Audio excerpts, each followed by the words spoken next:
Hello student, welcome to our channel GK study with Debanwita. তোমাদের daily class রুটিনটি একবার দেখে নাও। সপ্তাহে 2 দিন থাকে স্ট্যাটিক জিকে নিয়ে, সপ্তাহে 2 দিন থাকে জিকে মক টেস্ট নিয়ে এবং সপ্তাহে 3 দিন সাপ্তাহিক কারেন্ট অ্যাফেয়ার্স নিয়ে আমরা আলোচনা করি। প্রত্যেক শনি এবং রবিবার কলকাতা পুলিশের এক্সাম রিলেটেড প্রশ্ন উত্তর নিয়ে আমরা আলোচনা করে থাকি। এই ধরনের আপডেট পেতে হলে অবশ্যই আমাদের চ্যানেলটিকে সাবস্ক্রাইব করে দিও। তাছাড়াও ডেলি জিকে শর্টসের জন্য আমাদের চ্যানেলটিকে সাবস্ক্রাইব করে রাখতে পারো। তাহলে চলো আজকের পর্বে আমরা কি আলোচনা করছি দেখে নিই। আজকের এই ক্লাসে আমরা আলোচনা করব 2 আগস্ট উইকলি কারেন্ট অ্যাফেয়ার্স নিয়ে। অবশ্যই সকলে আজকে ক্লাসটি শেষ পর্যন্ত দেখবে। প্রথম প্রশ্ন দেখো, মৈকাল পাহাড়ের সর্বোচ্চ শৃঙ্গের নাম কি? মৈকাল পাহাড়ের সর্বোচ্চ শৃঙ্গের নাম হলো ধূপগড়। তাহলে ধূপগড় হলো মৈকাল পাহাড়ের সর্বোচ্চ শৃঙ্গের নাম। নেক্সট প্রশ্ন, ওয়ার্ল্ড পপুলেশন ডে কবে পালিত হয়? তাহলে উত্তর দেখো, ওয়ার্ল্ড পপুলেশন ডে পালিত হয় 11ই জুলাই। নেক্সট প্রশ্ন দেখো, কোন সুলতান রেশনিং ব্যবস্থার প্রবর্তন করেন? উত্তর দেখো, রেশনিং ব্যবস্থার প্রবর্তন করেন আলাউদ্দিন খলজি। তাহলে অপশন বি হবে সঠিক উত্তর। পরের প্রশ্ন দেখো, সবচেয়ে শক্তিশালী ইলেকট্রোপজিটিভ মৌল হলো? তাহলে সবথেকে শক্তিশালী ইলেকট্রোপজিটিভ মৌল হলো সিএস অর্থাৎ সিজিয়াম। সিজিয়াম হলো এর সঠিক উত্তর।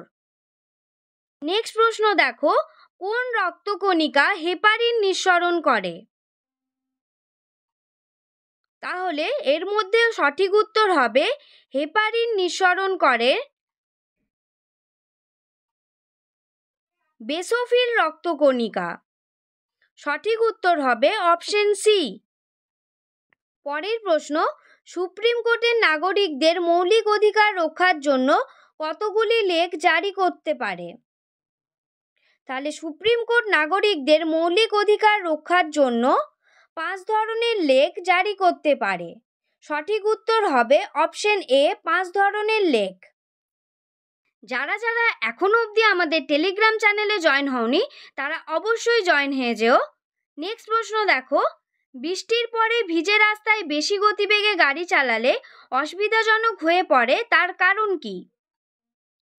উত্তর হবে, বৃষ্টির পরে ভিজে রাস্তায় বেশি গতিবেগে গাড়ি চালালে অসুবিধাজনক হয়, তার কারণ হলো ঘর্ষণ কমে যায়। নেক্সট প্রশ্ন, শুক্রাশয়ের কোন কোষ থেকে শুক্রাণু উৎপন্ন হয়? তাহলে উত্তর দেখো, শুক্রাশয়ের সেমিনোফেরাস টিউবুল থেকে শুক্রাণু উৎপন্ন হয়। সঠিক উত্তর হবে অপশন ডি, সেমিনিফেরাস টিউবিউল। একটি যুগ্ম প্রোটিনের উদাহরণ হলো? এই নিচের এই অপশনগুলির মধ্যে একটি যুগ্ম প্রোটিনের উদাহরণ কোনটি হবে? তাহলে উত্তর দেখো, একটি যুগ্ম প্রোটিনের উদাহরণ হলো ফসফোপ্রোটিন। সঠিক উত্তর হবে অপশন বি। পরের প্রশ্ন, আনহ্যাপি ইন্ডিয়া বইটির রচয়িতা কে? উত্তর দেখো, আনহ্যাপি ইন্ডিয়া বইটির রচয়িতা হলেন লালা লাজপত রায়। নেক্সট প্রশ্ন দেখো, চোখের সাথে যুক্ত করোটিয় স্নায়ু কোনটি? তাহলে উত্তর হবে, চোখের সাথে যুক্ত করোটিয় স্নায়ু হলো অপটিক স্নায়ু। পরের প্রশ্ন, মানব বৃক্কের মোট গড় ওজন কত? তাহলে উত্তর হবে, মানব বৃক্কের মোট গড় ওজন হলো 300 গ্রাম। নেক্সট প্রশ্ন দেখো, ভারতীয় সংবিধানের কোন ধারায় সম্পত্তির অধিকার মৌলিক অধিকার হিসেবে ছিল? তাহলে উত্তর দেখো, ভারতীয় সংবিধানের 31 নম্বর ধারায় সম্পত্তির অধিকার মৌলিক অধিকার হিসেবে ছিল। নেক্সট প্রশ্ন দেখো, সম্প্রতি কোন দেশের পার্লামেন্ট সমকামী সম্পর্ককে অপরাধ হিসাবে গণ্য করে আইন পাশ করলো? তাহলে উত্তর হবে, সম্প্রতি ইরাক দেশের পার্লামেন্ট সমকামী সম্পর্ককে অপরাধ হিসাবে গণ্য করে আইন পাশ করল। সঠিক উত্তর হবে অপশন বি, ইরাক। এর প্রশ্ন, সম্প্রতি কোন শহর বিশ্বের সবচেয়ে দূষিত শহর হিসেবে তকমা পেল? উত্তর হবে সম্প্রতি বিশ্বের সবচেয়ে দূষিত শহর হিসেবে তকমা পেল কাঠমান্ডু। প্রশ্ন, সম্প্রতি জুভিত সুমিনওয়া তুলুকা কোন দেশের প্রথম মহিলা প্রধানমন্ত্রী হলেন? উত্তর হবে সম্প্রতি জুভিত সুমিনওয়া তুলুকা কঙ্গো দেশের প্রথম মহিলা প্রধানমন্ত্রী হলেন। পরের প্রশ্ন, সম্প্রতি কে 2024 সালের world press of the year পুরস্কারে ভূষিত হলেন? তাহলে সম্প্রতি 2024 সালের world press of the year পুরস্কারে ভূষিত হলেন মোহাম্মদ সালেম।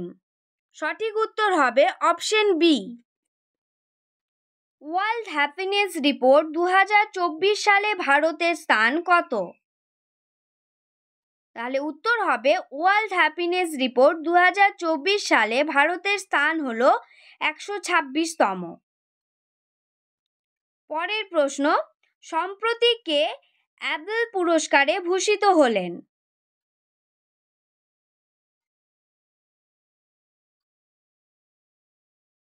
উত্তর দেখো, সম্প্রতি অ্যাবেল পুরস্কারে ভূষিত হলেন মিশেল তালাগ্রান্ড।